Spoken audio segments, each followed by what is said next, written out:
I've reached the point where I need to bring the two halves of the bonnet together, the underframing and the top skin. And the strongest way to do this is to lay up the underframing the day before and then lay this on the wet layup when I've laid this up, and use the resin of the layup of the top skin to lock the two together, and clamping the underframing to the top skin while it is still in the mould guarantees the greatest strength, because any minor imperfections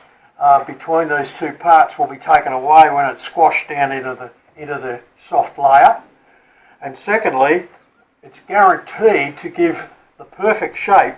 because the top skin is still in the mould.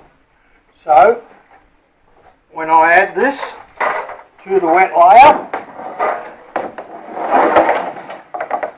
I'm guaranteed that the shape of the bonnet is true and it will never twist, because it's all locked together with a box frame right around the outside.